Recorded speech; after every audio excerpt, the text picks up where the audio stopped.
ശ്രീമദ് ഭഗവത്ഗീത ധ്യാനം.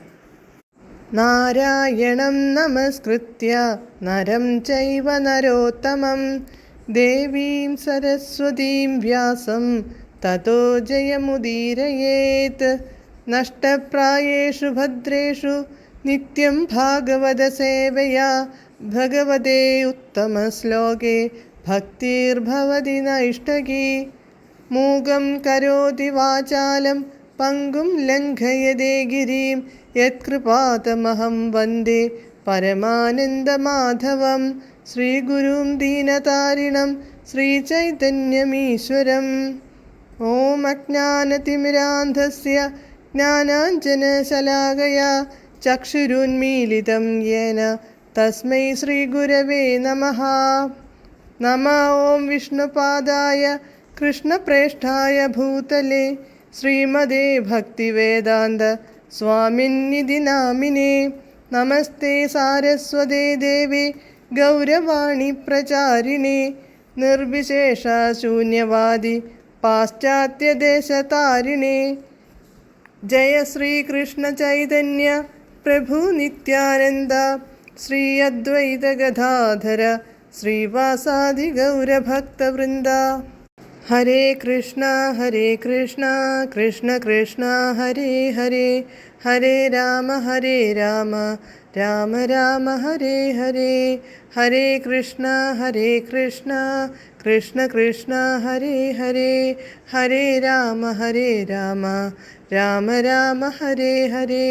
ഹരേ കൃഷ്ണ കൃഷ്ണ കൃഷ്ണ ഹരേ ഹരേ, ഹരേ രാമ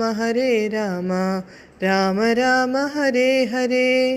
ഭഗവത്ഗീത യഥാരൂപം, അധ്യായം 11, വിശ്വരൂപം. ശ്ലോകം 32, പേജ് നമ്പർ 596. ശ്രീഭഗവാനുവാച കാലോസ്മി ലോകക്ഷയകൃത് പ്രവൃദ്ധോ ലോകാൻ സമാഹർതൃമിഹ പ്രവൃത്തഃ ഋതേപി ത്വാം ന ഭവിഷ്യന്തി സർവേ യേവ സ്ഥിതഃ പ്രത്യനികേഷു യോധാഃ. പദാനുപദം. ശ്രീ ഭഗവാനുവാച, ശ്രീ ഭഗവാൻ പറഞ്ഞു, കാലഃ അസ്മി, ഞാൻ കാലമാകുന്നു, ലോകക്ഷയകൃത്, ലോകക്ഷയ കർത്താവായി, പ്രവൃദ്ധഃ, മഹത്തായ വിരാട് രൂപം ധരിച്ചിട്ട്, ലോകാൻ, സമസ്ത ജനങ്ങളെ, സമാഹർത്തും, സമാഹരിക്കുന്നതിന്, ഇഹ, ഈ ലോകത്തിൽ, പ്രവൃത്തഃ, പ്രവൃത്തനായിരിക്കുന്നു, ത്വം ഋതേ, നീ ഒഴികെ, പ്രത്യനീകേഷു, എതിർവശങ്ങളിലും, യേ യോദ്ധാഃ, ഏതു യോദ്ധാക്കൾ, അവസ്ഥിതാഃ, സ്ഥിതി ചെയ്യുന്നുവോ, തേ സർവേ അപി, അവരെല്ലാം, ന ഭവിഷ്യന്തി, ഭവിക്കുകയില്ല, കൊല്ലപ്പെടും. വിവർത്തനം. പരമദിവ്യോത്തമ പുരുഷൻ പറഞ്ഞു, സമസ്ത ലോകങ്ങളെയും സംഹരിക്കുന്ന കാലമാകുന്നു ഞാൻ.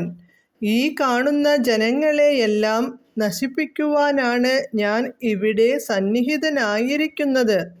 നിങ്ങൾ പാണ്ഡവരൊഴികെ 2 കക്ഷിയിലും പെട്ട യോദ്ധാക്കളേവരും കൊല്ലപ്പെടും. ഭാവാർത്ഥം. കൃഷ്ണൻ തൻ്റെ സുഹൃത്താണെന്നും ഭഗവാനാണെന്നും അർജുനന് അറിയാം. എങ്കിലും കൃഷ്ണൻ്റെ ഈ വിവിധ രൂപങ്ങൾ ദർശിച്ചപ്പോൾ അദ്ദേഹം അമ്പരന്നുപോയി. അതുകൊണ്ടാണ് ഈ സംഹാരശക്തി പ്രതിഭാസത്തിൻ്റെ യഥാർത്ഥ ദൗത്യമെന്തെന്ന് ചോദിക്കുന്നത്. പരമസത്യം എല്ലാ സൃഷ്ടികളെയും ബ്രാഹ്മണരെ പോലും നശിപ്പിക്കുന്നു എന്നാണ് വേദസിദ്ധാന്തം. കഠോപനിഷത്തിൽ പറയുന്നു 1:2:25.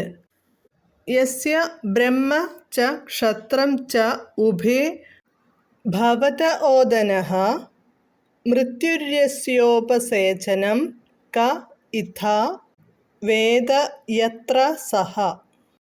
ഒരിക്കൽ ബ്രാഹ്മണരും ക്ഷത്രിയരും മറ്റെല്ലാവരും പരമപുരുഷന് ഭക്ഷണമായി തീരും. സർവഭക്ഷകനായ ആ ഭഗവദ്രൂപമാണിവിടെ കണ്ടത്. സംഹാരമൂർത്തിയായ കാലത്തിൻ്റെ വടിവ് എടുത്തിരിക്കുകയാണ് കൃഷ്ണൻ. പാണ്ഡവരൊഴികെ മറ്റു പോരാളികളെല്ലാം വധിക്കപ്പെടും. അർജുനന് യുദ്ധം ചെയ്യാൻ താൽപ്പര്യമില്ലായിരുന്നു. യുദ്ധം ചെയ്യാതിരിക്കുകയാണ് നല്ലതെന്ന് അർജുനൻ വിചാരിച്ചു.